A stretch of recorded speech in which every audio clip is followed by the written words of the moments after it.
Praise the lord. చేరవచ్చిన మీకు అందరికీ ప్రభువైన యేసుక్రీస్తు శుభాలు తెలియజేస్తున్నాను. ఈ దినం కొరకు ఏర్పాటు చేయబడిన లేఖన భాగము అపోస్తల కార్యములు 14వ అధ్యాయము 23వ వచనం. మరియు ప్రతి సంఘములో వారికి పెద్దలను ఏర్పరిచి ఉపవాసముండి ప్రార్థన చేసి వారు నమ్మిన ప్రభువునకు వారిని అప్పగించిరి. Praise the lord. దేవునికి స్తోత్రం. హల్లెలూయా, హల్లెలూయా, హల్లెలూయా, స్తోత్రం. Good morning, have a nice day. క్రీస్తునందున్న ప్రియ సహోదరి సహోదరులారా, మనల్ని ఎంతగానో ప్రేమించి మన కొరకు కలువరి సిలువలో తన ప్రాణాన్ని బలిగా అర్పించి చివరి రక్తపు పుట్టు వరకు మన కొరకు కార్చి చనిపోయి తిరిగి లేచి పరలోకానికి ఆరోహణ అయిపోయి తండ్రి కుడి పార్శ్వమున కూర్చొని మన కోసం విజ్ఞాపన చేస్తూ మన కోసం త్వరగా తిరిగి రాబోతున్నటువంటి యేసుక్రీస్తు దివ్యనామంలో మీ అందరికీ ప్రత్యేకమైన వందనాలు తెలియజేస్తున్నాను.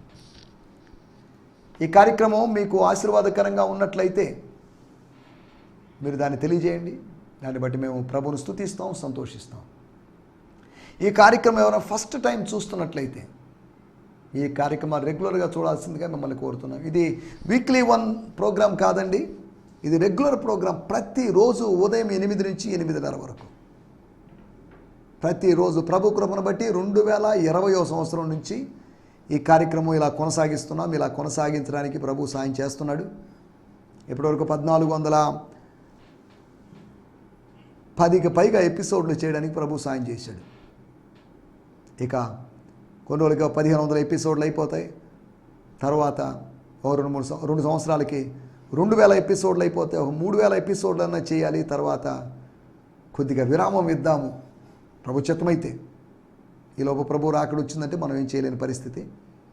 కనుక నేను ఇచ్చినటువంటి సందేశాలన్నీ యోహాను సువార్తలో ఇచ్చినటువంటి 3 సంవత్సరాలు ఇచ్చిన సందేశాలు, అపోస్తల కార్యముల్లో ఇస్తున్న సందేశాలు మీకు అందుబాటులో ఉన్నాయి. శాంతి టీవీ నెల్లూరు అనేటువంటి ఛానల్ మీరు సబ్స్క్రైబ్ చేసుకోండి. నోటిఫికేషన్స్ వచ్చే విధంగా బెల్ సింబల్ని మీరు క్లిక్ చేయాల్సిందిగా కోరుతున్నాం. అంతేకాకుండా జిఎంసి సంతోష్ నెల్లూరు అనే ఛానల్ సబ్స్క్రైబ్ చేసుకోండి. తద్వారా మీకు పాత మెసేజెస్ అన్ని మీరు మళ్ళీ ఒకసారి రివ్యూ చేసుకోవడానికి, చూడడానికి, లేకపోతే రివైండ్ చేసుకోవడానికి మీకు అవకాశం దొరుకుతుంది.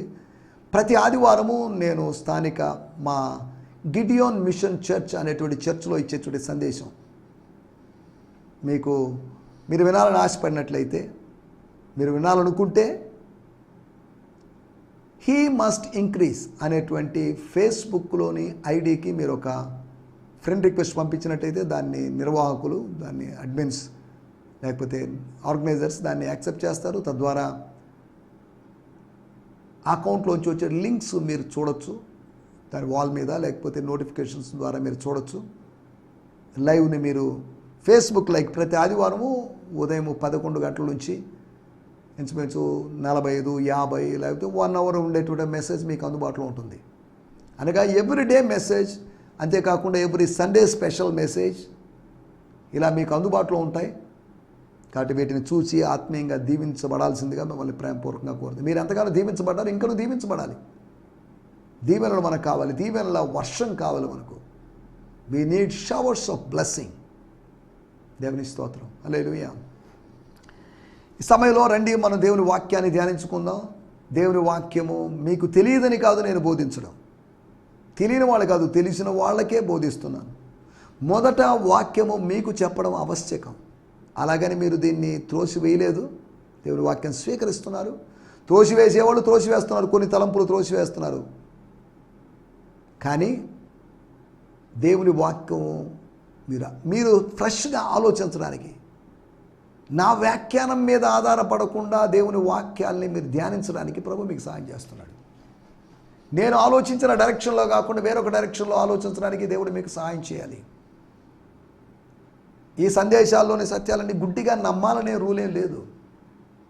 మీరు వివేచించండి, లేఖనములు అలాగూ ఉన్నాయో లేదని పరిశీలించండి, తర్వాత విశ్వసించండి. విశ్వసించి మీరున్నటువంటి ప్రాంతాల్లో స్థానిక సంఘాలు నమ్మకస్తులుగా ఉండండి, ప్రభువుకు నమ్మకస్తులుగా ఉండండి. ప్రభువుతో ఉన్నటువంటి సంబంధంలో, రిలేషన్లో మీరు నమ్మకస్తులుగా ఉండాలని ప్రేమపూర్వకంగా కోరుతున్నాను. దేవుని స్తోత్రం. మీ ప్రార్థనా విషయాలు తప్పకుండా నాకు పంపించండి. మీ విషయాలు మీ సందేహాలు ఉన్నా కానీ నాకు తెలియజేయండి. ఆ సందేహాలకి ప్రభు కృపను బట్టి నేను జవాబు ఇవ్వడానికి ప్రయత్నం చేస్తాను. ప్రభు నాకు అనుగ్రహించినట్టు జ్ఞానం చొప్పున నేను మీకు తెలియజేయడానికి ప్రయత్నం చేస్తాను.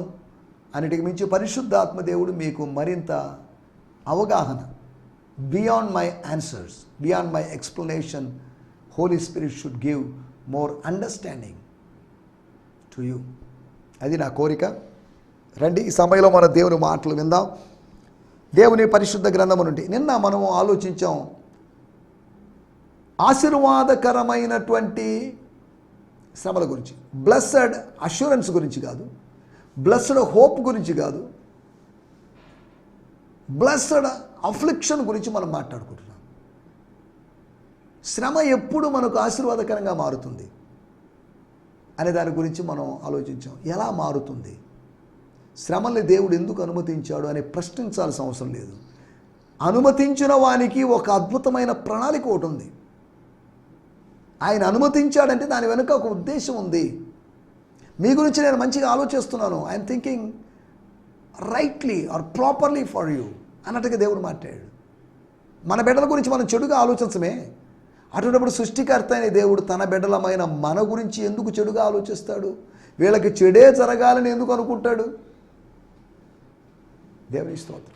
కాబట్టి ఆయన మీ కొరకు నేను ఉద్దేశించిన సంగతులు ఉన్నాయే, అవి సమాధానార్థమైనవి, మేలు కొరకే కానీ కీడు కొరకు కాదు అని ఇర్మియా గ్రంథం 29వ అధ్యాయంలో చెప్పాడు. కాబట్టి God is thinking about us. ఆయన మన గురించి ఆలోచిస్తున్నాడు, మన మీద లక్ష్యం ఉంచుతున్నాడు, మన గురించి చింతిస్తున్నాడు. ఏ విధంగా కీషు తన కుమారుడైనటువంటి సౌలు కోసం చింతిస్తున్నాడు. గాడిదలు పోతే వచ్చేసాయి, కానీ ఈడే గాడిదల వెనకాల పోయినోడు ఏమయ్యాడు అని ఆయన కుమారుడు గురించి చింతిస్తున్నాడట. తండ్రి కుమారుని గురించి చింతిస్తాడు. దావీదు అబ్షాలోము గురించి చింతించాడు. తప్పిపోయిన కుమారుని తండ్రి ఆ తప్పిపోయిన కుమారుడు గురించి చింతిస్తున్నాడు. తండ్రి తల్లి తన బిడ్డల కోసం చింతిస్తారు. ప్రభు మన కోసం చింతిస్తున్నాడు. కానీ మనం చింతించాల్సిన అవసరం లేదు. మీకోసం, మీ పిల్లల కోసం ఏడవండి, కానీ నా కోసం మీరు ఏడవలసిన అవసరం లేదు. అలాగని మన పిల్లల కోసం ఏడుస్తూ కూర్చోమని కాదు, వాళ్ళని ప్రభు చేతికి అప్పగిచ్చేద్దాం. తల్లిదండ్రులం కనుక, పెద్దలం కనుక చింతించవలసినంత వరకే చింతిస్తున్నాం. టూ మచ్గా మనం చింతించలేదు. అలాగని ఎంత చింతించాలి, ఇంత పర్సెంట్ చింతించాలని ఎవరు మనకు కండిషన్స్ ఏం పెట్టలేదు. చింత యావత్తు, బిడ్డల గురించి చింత కావచ్చు, భవిష్యత్తుల గురించి చింత కావచ్చు, మీ ఆరోగ్యాన్ని గురించి చింత కావచ్చు, ఇవన్నీ ఆయన మీద వేయండి. లోక పాపములు మోసుకొని పోయిన దేవుని గొర్రెపిల్లగా ఎంచబడినవాడు అని ప్రకటించబడినవాడు, మోయడానికి శక్తి కలిగినవాడు. ఆయన భుజం మీద రాజ్యభారం ఉంది. పాపభారం, రాజ్యభారం, చింతల భారం, అన్ని భారాలు ఆయన మీద వేసేద్దాం. Is a great God. మహాకాశములు పట్టజాలని దేవుడు, 4 గోడల మధ్యలో పరిమితమయ్యే దేవుడు కాదు. ఈ గొప్ప దేవుడిని మనం కలిగి ఉన్నాం. దేవుని స్తోత్రం, హల్లెలూయా. నిన్నటి ఎపిసోడ్లో ఆశీర్వాదకరమైనటువంటి శ్రమల గురించి మనం ఆలోచించాం. శ్రమలు స్వర్గానుభవానికి నడిపిస్తాయని శిష్యుల మనసులు దృఢపరిచి పౌలు, బర్నబాలు, ఇతర దైవజనులు చెప్పిన మాట ఏమండి? ఇక్కడే కాదు, ఈ లైఫ్ మనకు ఇదే లాస్ట్ కాదు.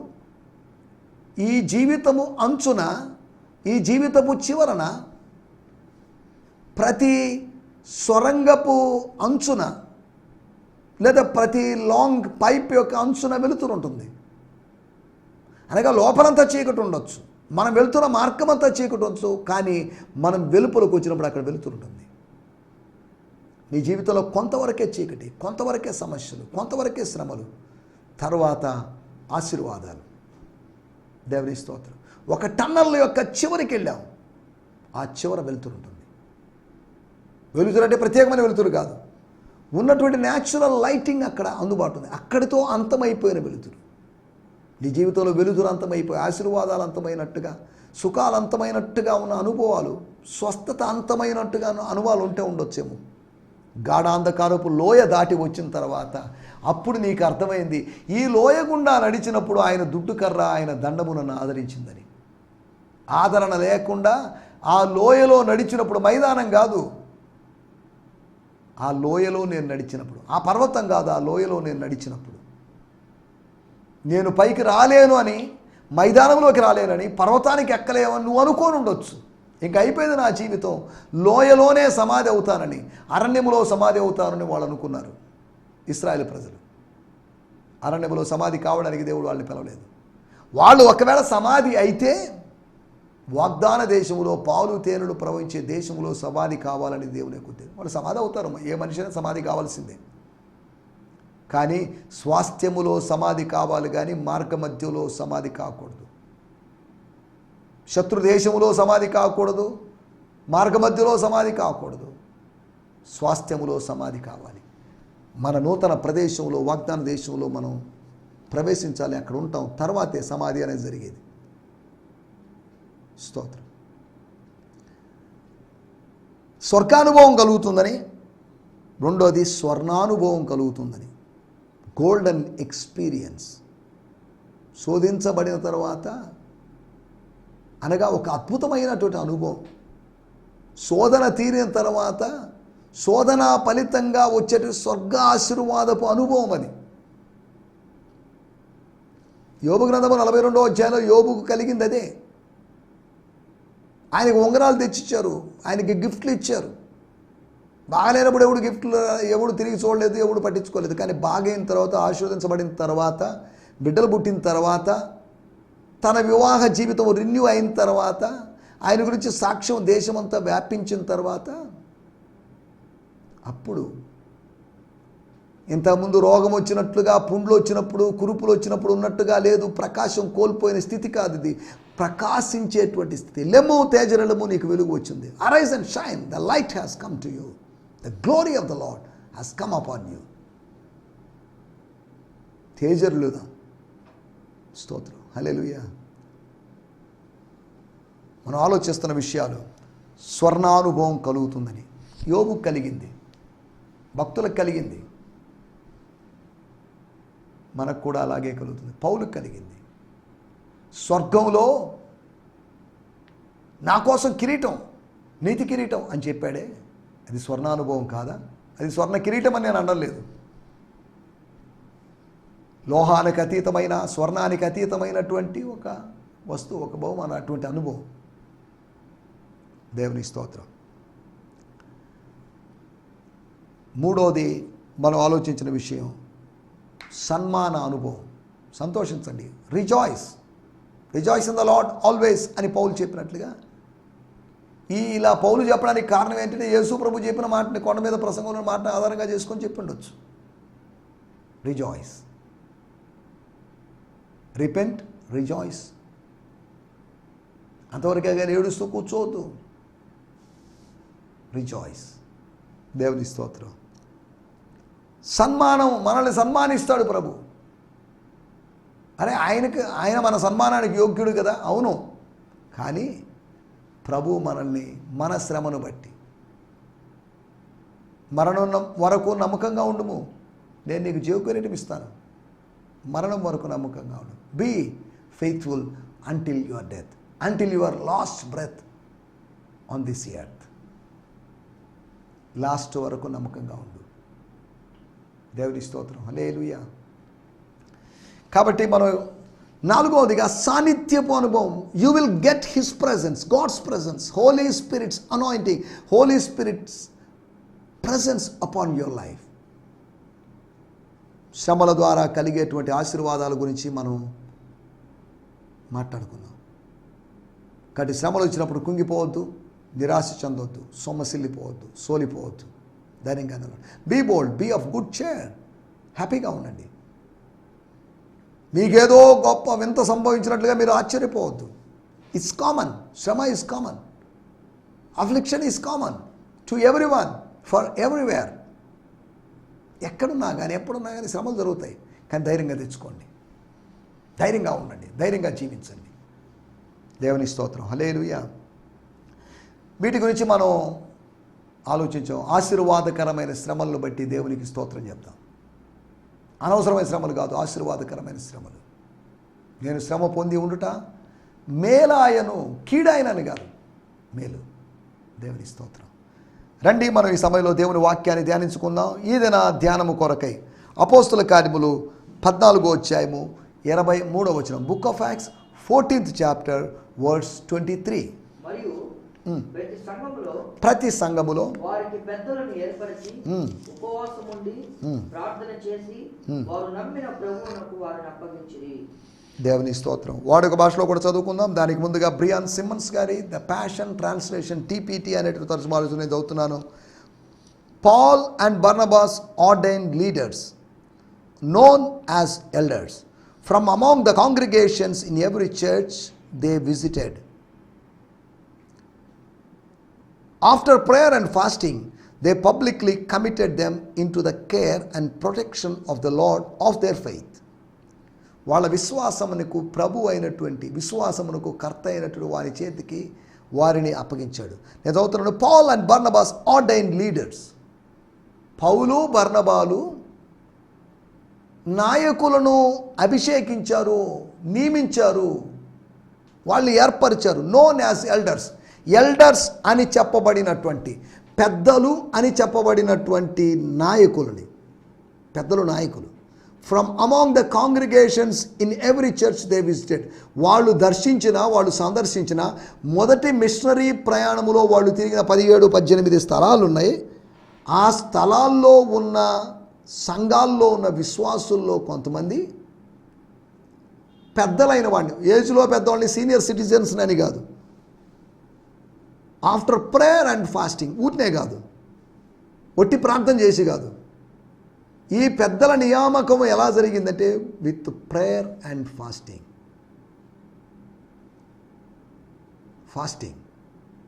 దేవుని స్తోత్రం. With prayer and fasting they appointed, they publicly committed them. వాడుక భాషలో చదువుకుందాం. స్తోత్రం. పౌలు బర్నబా కలిసి ప్రతి సంఘానికి కొందరు పెద్దల్ని నియమించారు. ప్రతి సంఘానికి, స్థానిక సంఘాలకి, లోకల్ చర్చెస్కి, ఎక్లీషియాస్కి, లోకల్ గ్యాదరింగ్స్కి వాళ్ళు కొంతమంది పెద్దల్ని ఏర్పాటు చేశారు. ఈ పెద్దలు ఇంతకు క్రితమే ప్రభువును విశ్వసించిన వాళ్ళు కనుక పౌలు బర్నబా ప్రార్థనలు ఉపవాసాలు చేసి వాళ్ళను ప్రభువుకు అప్పగించారు. చూడండి ఎంత స్పష్టంగా ఉందో. వాళ్ళు చేసిన, పౌలు బర్నబాలు మినిస్ట్రీ చేసి అలసిపోయారు, ఉపవాసం ఉండలేకున్నారు అని కాదు, ఉపవాసం ఉన్నారు, ప్రార్థించారు. అవసరత అది. శుక్రవారం రోజే ఉపవాసం, లేదా పలానా రోజే ఉపవాసం అని కాదు. అవసరతను బట్టి కొన్నిసార్లు ఉపవాసం ఉండాలి, సమస్యను బట్టి ఉపవాసం ఉండాలి, ప్రభు సన్నిధిలో ప్రార్థించాలి. 14వ అధ్యాయము 23వ వచనం. And when they had pointed out for them the older, more spiritually mature brothers in every gathering of the called out ones, and had prayed with fasting, they entrusted them to the Lord on whom they had believed. ఇక్కడ ఇంకా కొద్దిగా భిన్నంగా ఉంది. and when they had pointed out for them the older, వాళ్ళలో పెద్దల్ని కొద్దిగా గమనించి, అనగా ఎటువంటి వాళ్ళంటే మోర్ స్పిరిచువల్లీ మెచ్యూర్ బ్రదర్స్, అనగా ఆత్మీయంగా పక్వత అధికంగా, అందరికన్నా ఎక్కువగా పక్వత సాధించినటువంటి సహోదరుల్ని ప్రతి గ్యాదరింగ్లో, ప్రతి చర్చ్లో, అనగా వాళ్ళు తిరిగినట్టు 17 ప్రాంతాల్లో ఉన్నటువంటి, అనగా ఒక్కో సంఘంలో 4 ఏర్పాటు చేసుకున్నా, ఒక 5 మందిని ఏర్పాటు చేసుకున్నా కానీ ఇంచుమించు 80 మందికి పైగా పెద్దల్ని ఏర్పాటు చేశారు. వాళ్ళ ఫస్ట్ మిషనరీ జర్నీలో దే అపాయింటెడ్ ద ఎల్డర్స్. దేవుని స్తోత్రం. హల్లెలూయా. ఇక రాయబడే మాట, మన టైటిల్ కూడా ఏర్పరచడం. తీతుకు రాసిన పత్రిక 1వ అధ్యాయంలో పెద్దల్ని ఏర్పాటు చేయడం గురించి రాయబడింది. పెద్దల యొక్క క్వాలిఫికేషన్ గురించి 1 తిమోతి 3వ అధ్యాయంలో మనం చూడగలం. దేవుని స్తోత్రం. ఏర్పరచుకోవడం అనగా అపాయింటింగ్. దేవుడు అపాయింటింగ్ చేస్తాడు, మనిషి కూడా అపాయింటింగ్ చేసుకున్నాడు. కానీ కొంతమంది మనుషులు డిసప్పాయింటింగ్ చేస్తారు. డిసప్పాయింటింగ్ అంటే డిస్గ్రేస్. డిసప్పాయింటింగ్, డిస్గ్రేస్ ఉన్న చోట డిసైపుల్షిప్ ఉండదు. మనం ఆలోచిస్తున్న విషయం ఏర్పరచడం. ఏర్పరచబడిన వాళ్ళం మనం, ఏర్పరచబడిన వంశం. We are the chosen people, we are the chosen tribe. ఏర్పరచబడిన వాళ్ళం, ఏర్పాటు లేని వాళ్ళం కాదు. పిలుపు ఏర్పాటు లేనోళ్ళం కాదు. అందుకే 2 పేతురు పత్రిక 1వ అధ్యాయంలో రాయబడింది, మీ పిలుపు గురించి, ఏర్పాటు గురించి మీరు దాన్ని నిశ్చయం చేసుకోవడానికి, కన్ఫర్మ్ చేసుకోవడానికి శ్రద్ధ కలిగి ఉండండి, జాగ్రత్తగా ఉండండి. Confirm your calling, confirm your election. వాళ్ళు అపాయింట్ చేయబడ్డారు. కాంగ్రిగేషనల్గా ఉన్నటువంటి చర్చెస్ అనగా జనరల్ బాడీ చేత నడిపించబడుతున్న చర్చ్ని పెద్దల చేత నడిపించబడుతున్న చర్చ్గా మార్చారు. అంటే హోలీ స్పిరిట్ చేత నడిపించబడుతున్న చర్చ్ కాదా అంటారేమో, కానీ వాళ్ళని ఏర్పరిచినప్పటికీ కూడా స్తోత్రం దేవుని చేతికి వాళ్ళని అప్పగించాడు. ఈ మాట చెప్తున్నప్పుడు ఒక మాట కూడా నేను మీకు జ్ఞాపకం చేస్తాను.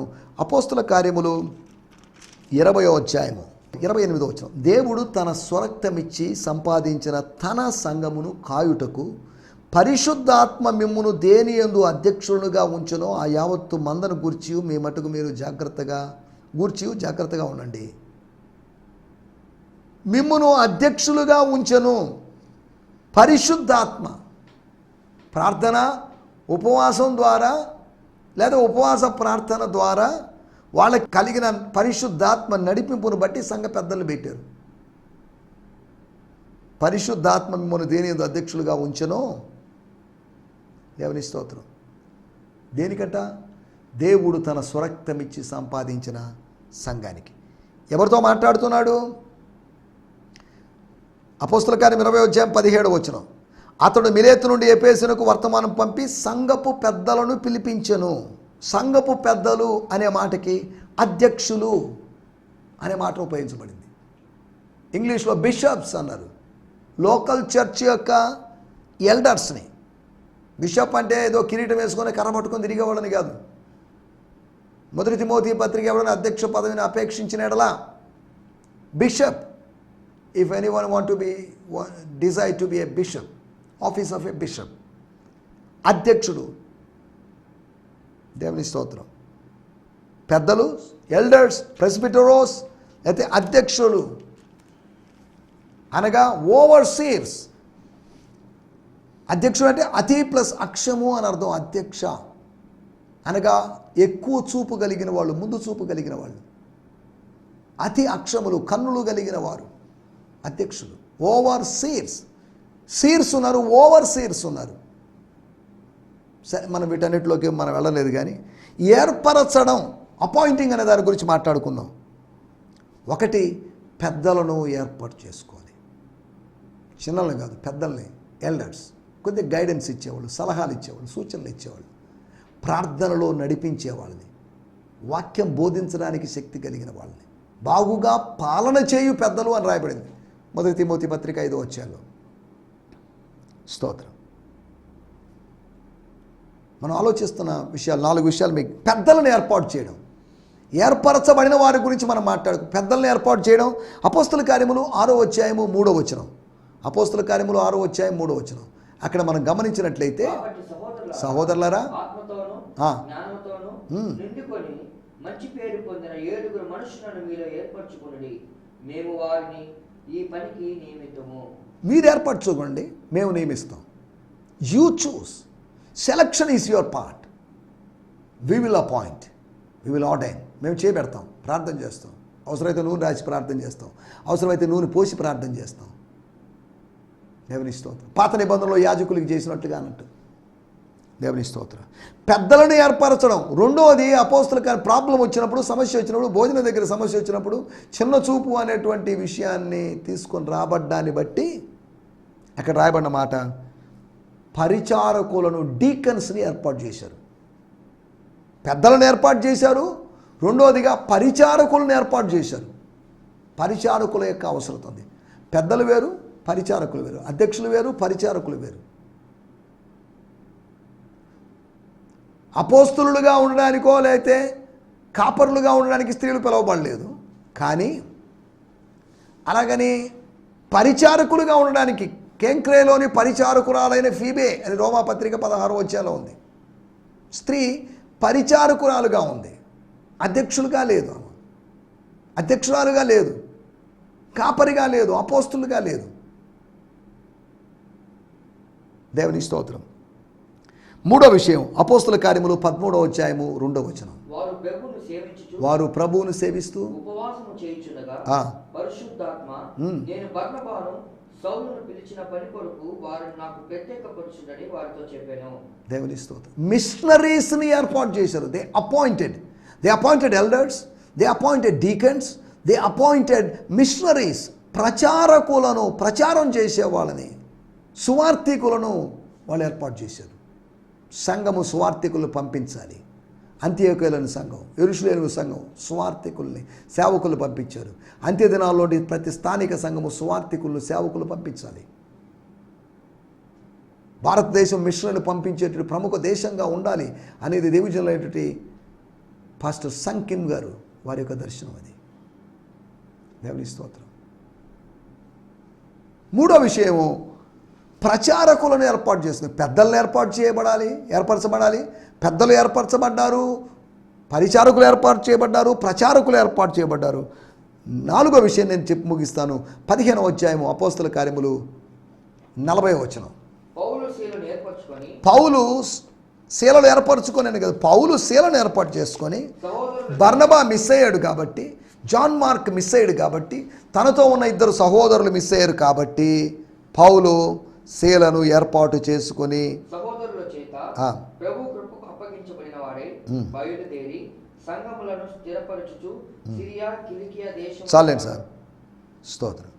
And Paul chose Silas as his పార్ట్నర్స్ని, భాగస్వాములని, పాలి వారిని ఏర్పాటు చేసుకున్నారు. పరిచర్యలో సహకారులను ఏర్పాటు చేసుకున్నారు. పరిచర్యలో సహకారులు కావాలి, సహాయకులు కావాలి. దేవుని స్తోత్రం, హల్లెలూయా. నా మాటలు నేను ఇక్కడ ముగిస్తున్నాను.